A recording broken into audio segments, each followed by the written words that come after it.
দুর্গন্ধ, অত্যন্ত দুর্গন্ধ, মানে কাছে থাকা যায় না এমন দুর্গন্ধ। যে কোনো স্রাবে যদি কারো অরিশ বাইরে যায়, লক্ষণ যায় একটা ওষুধের একটাই লক্ষণ না, অর্থাৎ এলো যেরকম বেগাই গাছ সহ্য হয় না, যেমন অতিপ্রত্যুষে বৃদ্ধি, পটপাইলাম অতিপ্রত্যুষে বৃদ্ধি। অর্থাৎ কি, খুব সকাল থেকে শুরু হয়। পটপাইলামের পাতলা পায়খানাটা খুব সকাল থেকে শুরু হয়। তবে দেখেন, পটপাইলামের পাতলা পায়খানাটা এমন হয় যে মানে জলের মতন বা পানির মতো, পায়খানাটা হয় পানির মতো। অনেকটা আপনার ধান চাল আমরা ধুই না, যেভাবে চাল রান্না করার আগে আমরা চাল ধুই না, চাল ধুইলে চালের পানির একটা রং হয় না, অনেকটা এরকমও হয়, চাল ধোয়ার পানির মতো হয়। এবং এমন পাতলা পায়খানা হয় যে পাতলা পায়খানাটা মধ্যে তয়লা ভিজাইলে, তয়লা ভিজে, এটা একটা তোয়ালের মতন জিনিস ভিজাইলেও তোয়ালে কিন্তু অল্প পানি খায়, অর্থাৎ বোঝানো হচ্ছে সংগ্রহ করলে তোয়ালে ভিজে। শিশুদেরটা অনেক সময় দেখা যায়, আমাদেরটা দেখা যায় কম। কিন্তু এত পরিমাণে পাতলা পায়খানা হয় যে মলদারের যেন বাইন ছুটে গেছে, মলদারটা যে ফাঁকা হয়েছে আর যেন মলদারটা চাপতেই পারতেছে না, এরকমের একটা অবস্থা তৈরি হয়। এবং এই পটপাইলামটা মলদারটা নিচে নেমে আসে। দেখছি কেন, হোমিওপ্যাথিক বইয়ে এসে এই পটপাইলাম যখন করি তখন দেখি যে পটপাইলামে মলদারটা নিচের দিকে নেমে আসে, মলদারটা নিচের দিকে নেমে আসে, কখনো কখনো মলদারটা বাইরে আসে, অর্থাৎ এই অরিশটা বাইরে আসে। তাইলে যদি কারো অরিশ বাইরে যায় লক্ষণ পাই, তাহলে আমরা এই পটপাইলামের কথা মনে করতে পারি। আমি মূলত বলতেছিলাম যে একটা ওষুধের একটাই লক্ষণ না, অর্থাৎ এলো যেরকম বেগাই গাছ সহ্য হয় না, যেতেই হয়, ঠিক এমন এই মলটা যেরকম বাইরে আসে, এলোরও ধারাবাহিকভাবে পুষ্টবদ্ধতাও আসে। আমি মূলত বলতেছিলাম যে একটা ওষুধের একটাই লক্ষণ না, অর্থাৎ এলো যেরকম বেগাই গাছ সহ্য হয় না, যেতেই হয়, ঠিক এমন এই মলটা যেরকম বাইরে আসে, এলোরও ধারাবাহিকভাবে পুষ্টবদ্ধতাও আসে। মলে যেরকম দুর্গন্ধ, রোগীর যখন জ্বর হয় তখন তার ঘামেও ঠিক তেমনই দুর্গন্ধ। এখন কিটা সকল স্রাব, অর্থাৎ স্রাবের মধ্যে দুর্গন্ধ এবং অত্যন্ত দুর্গন্ধ, অত্যন্ত দুর্গন্ধ, মানে কাছে থাকা যায় না এমন দুর্গন্ধ। যে কোনো স্রাবে যদি এরকম দুর্গন্ধ হয় তাহলে আমরা পটপাইলামের নির্বাচন করতে পারি। সেই ক্ষেত্রে পটপাইলামের কিছু চরিত্রগত লক্ষণ আছে, ওইগুলো আমরা দেখে নিতে পারি। আমি কি বলছি বুঝাইতে পারলাম? পটপাইলামের রোগীর আপনি হাতের দিকে আর পেটের দিকে খেয়াল করবেন, চর্মচক্ষু দিয়ে। যদি পটপাইলাম নির্বাচন করতে হয়, পাতলা পায়খানা, পাতলা মল, অনেক ওষুধই আছে নাকি নাই, কিন্তু পটপাইলাম নির্বাচন করতে হলে আপনি এই হাত বা এই হাত এবং এই পেট, এই দুইটার দিকে খেয়াল রাখবেন। পটপাইলামের রোগী এইভাবে মানে হাত ঘষতে থাকে, এই যে এইভাবে হাত ঘষতে থাকে, অর্থাৎ যেখানে যকৃত বা কলিজা, পেটের যেই অংশের মধ্যে, বুকের যেই পার্টের যেই জায়গাটায় কলিজা থাকে, এই কলিজার জ্বালায়, কলিজার যন্ত্রণায় পটপাইলামের লোকেরা এই কলিজাটা এইভাবে হাত দিয়ে ঘষতে থাকে। হাত দিয়ে যে ঘষতে থাকে, এতে করে তারা আরামও পায়।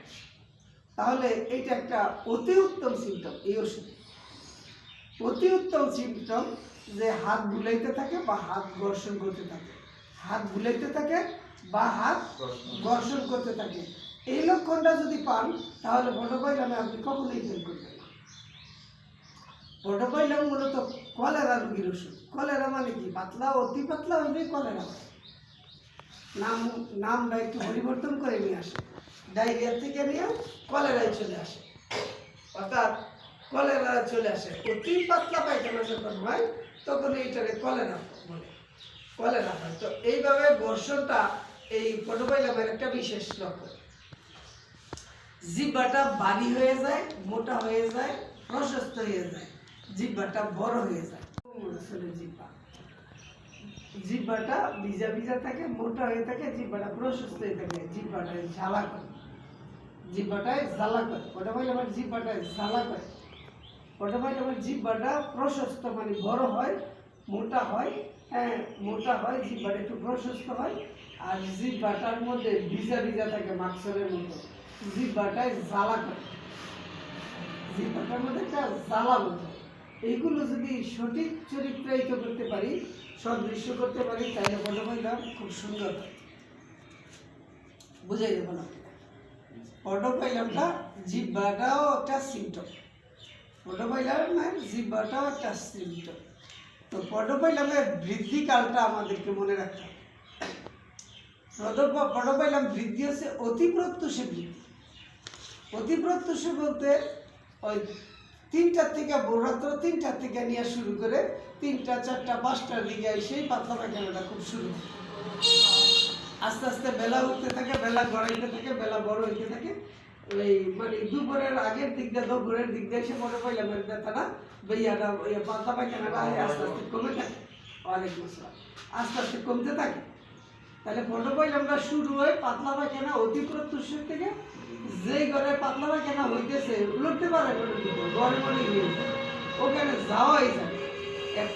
প্রচুর পরিমাণে পাতলা মল, প্রচুর পরিমাণে দুর্গন্ধ, এইটি হচ্ছে পটপাইলামের একটা চরিত্র। প্রচুর পরিমাণে পাতলা পায়খানা, প্রচুর পরিমাণে দুর্গন্ধ পটপাইলামের চরিত্র। অর্থাৎ দুর্গন্ধ পটপাইলামের চরিত্র প্রচুর পরিমাণে। অতি প্রত্যুষে বৃদ্ধি হয়, আর বৃদ্ধি হয় দন্ত উদ্গমকালে। অতি প্রত্যুষে বৃদ্ধি হয় আর বৃদ্ধি হয় দন্ত উদ্গমকালে। হ্যাঁ, আমরা মনে রাখবো যে রোগীর বৃদ্ধিকালটা হচ্ছে অতি প্রত্যুষে এবং দন্ত উদ্গমকালে। আর সবচেয়ে বেশি বৃদ্ধি পায়, রোগটা বেশি দেখা দেয় গ্রীষ্মকালে। খাওয়ার পরে অথবা পানি পান করার পরে পাতলা পায়খানাটা বেশি হয়। খাওয়ার পরে অথবা পানি পান করার পরে অতি প্রত্যুষে বৃদ্ধিকালটা মনে রাখতে হবে। অবশ্যই মনে রাখতে হবে বৃদ্ধিকালটা অতি প্রত্যুষে, মানে খুব সকালে, খুব সকালে পাতলা পায়খানাটা শুরু হয় প্রাতকালে। এটাই প্রাতকাল। অতি প্রত্যুষে প্রাতকালে, যেই বাসায় যেই বুঝি অতি সকালে শুরু হয় পাতলা পায়খানাটা। পাতলা পায়খানাটার বৃদ্ধিকালটা হচ্ছে অতি সকালে, গ্রীষ্মকালে। এই অতি সকালে গ্রীষ্মকালে খাওয়ার পরে এবং পানি পান করার পরে, খাওয়ার পরে এবং পানি পান করার পরে, এই কথাগুলো আমাদের মনে রাখতে হবে। তো বলা হচ্ছে যে 3টা 4টার পর বা ভোরে অতি প্রত্যুষে বা সকালের দিকে এসে, অতি সকালের দিকে এসে, অর্থাৎ 3টার পর থেকে পেটটার মধ্যে খুব ডাকাডাকি করে, পেটের মধ্যে ডাকটা ঘুরতে থাকে। ওই যে ডাকাডাকি, যেটা পেটের মধ্যে খুব ডাকাডাকি করে, আর এই পাতলা মলটা ঘুরতে থাকে পাকস্থলীর থেকেই শুরু হয়। মানে ওই যে এই আমরা ক্ষুদ্র অন্ত্রে যায় না, বৃহদান্ত্র থেকেই শুরু হয়। বৃহদান্ত্র মানে যেটা ওই যে বড়রা যেখানে খাদ্য জমে, ওখান থেকেই শুরু হয়। অতি প্রত্যুষে ওইখানেই ডাকে আর পাতলা মলটা ঘুরতে থাকে। মানে ভিতরে একটা ডাকাডাকি শুরু হয়, একটা শব্দ শুরু হয়। ঘুরতে ঘুরতে শব্দ করতে করতে পাতলা পায়খানাটা শুরু হয়। বুঝাইতে পারলাম কি? তার মানে ডাকাডাকি দেখলেই ওই যে দেওয়ার ডাক, গ্রামের ভাষায় বলে দেওয়ার ডাক আর গোয়ার ডাক। গোয়া মানে মলদার, অর্থাৎ এই মানসিক গ্রামের ভাষায় এরকম কথা বলে। আমাদের ওই যে সুষ্ঠু ভাষা হচ্ছে বজ্রপাতের আগে যেরকমের আকাশে ডাকে, পেটের ভিতরে ওই যে পাকস্থলীতেই এরকম ভাবে এই পাতলা মলটা তৈরি হওয়ার পরে এটা ঘুরতে থাকে আর ডাকিতে থাকে, শব্দ করতে থাকে, ঘুরতে থাকে আর ডাকতে থাকে। এই পাশে কোনো জায়গায় খালি না, মলদারটা একটা ভিতরে একটা ঘূর্ণয়ন সৃষ্টি হয়, পাকস্থলীতে একটা ঘূর্ণয়ন সৃষ্টি হয়। ওই ঘূর্ণয়নের মাধ্যমে ঘুরতে থাকে আর ডাকাডাকি করতে থাকে। এরপরে যখন পাতলা পায়খানাটা শুরু হয়, তখন খালি পড়তেই থাকে, ঝরতেই থাকে, পড়তেই থাকে। প্রচুর পরিমাণে পাতলা পায়খানা, প্রচুর পরিমাণে দুর্গন্ধ। সাধারণত গ্রীষ্মকালেই শুরু হয়, বেশি হয় গ্রীষ্মকালে। আর খাওয়ার পরে পাতলা পায়খানা গ্রীষ্মকালে, খাওয়ার পরে দাঁত ওঠার সময়, শিশুদের দাঁত ওঠার সময়, দন্ত উদ্গমকালে, খাওয়ার পরে গ্রীষ্মকালে, প্রাতকালে বৃদ্ধি। এই কথাগুলো মনে রাখতে হবে। দন্ত উদ্গমকালে, শিশুদের দন্ত উদ্গমকালে, দাঁত উঠিবার সময় অনেক ওষুধের মধ্যে প্রথম শ্রেণীর ওষুধ এইটা। আরেকটা হচ্ছে আমাদের ইথুজা হচ্ছে কাঠ বমি, মানে দইয়ের মতো বমি করে, ঘুমিয়ে পড়ে। আবার মানে খিদা লাগে উঠে খায় ঘুমায়, এটা এটা এটা হচ্ছে ওই ওষুধের কথা বলছি। এইখানে আমাদের কথাগুলো মনে রাখতে হবে যে রুগীর জ্বর অবস্থায় বকাবকি করে, মানে মানে কি অকথ্যবার বকাবকি করে বা বিড়বিড় করে বা কোনো কথা বলতে থাকে জ্বর অবস্থায়, মানে তাপ অবস্থায়, জ্বর অবস্থায়। কিন্তু যখন ঘাম হয়, ঘাম জ্বর অবস্থায় রুগী উত্তেজনা প্রকাশ করে এবং মানে কথা বা উল্টা সিধা কথা বলে, বকাঝকা করে, মানে এই কি বলে আমরা এটা বিকার অবস্থায় যে সে ভাষাও খারাপ করে, কথাবার্তা বলে, বকাঝকাও করে, চিলাচিলি বলতে অর্থাৎ বিড়বিড় করে কথাবার্তা বলতে থাকে। কিন্তু সে যখন ঘাম আসে তখন সে পরে ঘুমায়, ঘাম অবস্থায় আর এই বকাঝকা বা এই অবস্থাটা থাকে না, তখন সে ঘুমায়। এটা একটা জ্বরের জন্য এই ওষুধের একটা বিশেষ লক্ষণ। জ্বরের জন্য এই ওষুধের মাথায় প্রচণ্ড গরম বেলেডোনার মতো তাপ, মাথা প্রচণ্ড গরম বেলেডোনার মতো তাপ, এই কথাটা মনে রাখতে হবে। তবে জ্বর অবস্থায় মহলে যেরকম দুর্গন্ধ, ঘামে এরকম দুর্গন্ধ, এই কথাটা একটা আচার মনে রাখুন। ওষুধ বুঝাইতে পারলাম কিনা? মল খারাপ হয়েছে, দূষিত হয়েছে, দুর্গন্ধ হয়েছে, কত ওষুধই আছে, সুরি নামের গন্ধ খুব খারাপ, কত ওষুধই আছে। কিন্তু হাত যখন বুলাইবে তখন 100% এইটা হচ্ছে একটা মানে ব্যতিক্রম ধর্মী লক্ষণ, পিকুলিয়ার সিমটম, যেই ভাষায় বলি না কেন। হাতটা যখন বুলাইবে, গন্ধ অনেক ওষুধ আছে, পাতলা মল অনেক ওষুধ আছে, কিন্তু এই লক্ষণটা অন্য ওষুধ। আমি বুঝাইতে পারলাম কিনা? তার মানে পরিপাকতন্ত্র সঠিকভাবে ক্রিয়া করতে পারতেছে না। পরিপাকতন্ত্রের নাম হচ্ছে যকৃত বা কলিজা। পরিপাকতন্ত্র ক্ষতিগ্রস্ত হচ্ছে, পরিপাকতন্ত্র ক্ষতিগ্রস্ত হচ্ছে। নেবার সিমটম এটা। নেবা বুঝেন? জন্ডিস। নেবা নেবা নেবা নেবা নেবা জন্ডিস। হ্যাঁ, জন্ডিস। জন্ডিস, জন্ডিসের বাংলা শব্দ, জন্ডিস বাংলা শব্দ, জন্ডিসের বাংলা শব্দ নেবা। বুঝতে পারলাম কিনা? অর্থাৎ যাদের নেবাগ্রস্ত হয়ে পড়ছে, নেবাগ্রস্ত হয়ে পড়া এই ওষুধের একটা সিমটম, মানে অর্থাৎ নেবাগ্রস্ত ওষুধ মানে ওই কলিজায় এই জন্ডিস তৈরি হয়। বুঝতে পারলাম? এই জন্য আক্রান্ত হয় কলিজা। কলিজাটা এই কেমন ধরেন জ্যাম লেগে যায় কেন মেশিনে, মানে বলি এই যে ধানের টাঙ্কিতে ধান দেয়, ধানটা মারে মেশিনে দেখছেন, ধান ভাঙানো মেশিন দেখেন না, টাঙ্কিতে যে ধান দেয়, ধান দিলে টাঙ্কির মধ্যে যদি অনেক সময় আমাদের গ্রাম দেশের মহিলা মানুষেরা তার বস্তার যে অংশটা ছিঁড়া ছিল, মানে ওই দিক দিয়ে চাল ধান হয়ে যায় বিদায়, ওইখানে কাগজ টাগজ দিয়ে ঢিপা দিয়া তারপরে ধানের মেশিনে পাঠায় দেয়। ওই জন্য ডালে তো আর মনে থাকে না, হ্যাঁ, তো অনেক কাগজটা যখন পরে যায়, কাগজটা গিয়ে ওইখানে আটকা পড়ে যায়, আটকা পড়ে গেলে মেশিনটা জ্যাম হয়ে যায়। বুঝতে পারলাম? বুঝছেন তো? ঠিক এমনই খাদ্যদ্রব্য যা খাইছে তার এমন কোনো পার্ট আছে যে পার্টটা কলিজায় সঠিকভাবে এটা ডাইজেস্ট করতে অক্ষম হচ্ছে। মেশিনটা বসে যায় কখন? জ্যামটা লাগলে তখন। ঠিক এমনই কলিজায় তার ক্রিয়াটা সঠিকভাবে করতে পারতেছে না। পরিপাকতন্ত্র বলা হয় যকৃত। এই পরিপাকতন্ত্রটা সঠিকভাবে পরিপাক করতে না পারার কারণে এই অবস্থাটা তৈরি হয়। আর এই জন্য টাঙ্কি, এটা যেটা টাঙ্কি, যে পেজ দ্বারা যেগুলো লম্বা মানে ক্ষুদ্রান্ত্র যেটা, এগুলো তো টাঙ্কি না, বৃহদন্ত্রটা টাঙ্কি, যা খাই পানিও যা খাই এখানে জমা হয়, এইখানে এই অবস্থাটা তৈরি হয়। পরিপাকতন্ত্রের সঠিক ক্রিয়া না করার কারণে এটা কলিজা সম্পর্কিত একটা রোগ নিয়ে আসে, কলিজা সম্পর্কিত একটা রোগ নিয়ে আসে। কিন্তু প্রকাশ পাই গিয়া মল না, বিশেষজ্ঞ মল না। বিশেষজ্ঞ বিশেষ লক্ষণের যেরকম গুরুত্ব আছে, এই ওষুধে কলিজার আর মল দ্বারা গুরুত্ব আছে। এই জন্য এই রোগী ওই যে এইখানে হাত বুলায়, মানে কি কলিজায় হাত বুলায়, হাত বুলাইলে আরাম হয়। এই লক্ষণটা একটা বিশেষ চরিতায়িত লক্ষণ, চিত্রায়িত লক্ষণ, সদৃশ্য লক্ষণ। এইটা যদি হয় তাহলে আর কোনোভাবেই এই ওষুধটা ফেল হইতে পারে। আল্লাহর মেহেরবানি। আমি যেই ভাষায় বলতে চাই, এই ভাষাটা হচ্ছে পটোফাইলামের ভাষাটা হচ্ছে এরকম। অর্থাৎ বুঝিতে পারার নাম হচ্ছে লক্ষণ, বুঝিতে পারার নাম হচ্ছে লক্ষণ। কি বুঝিতে পারার নাম লক্ষণ?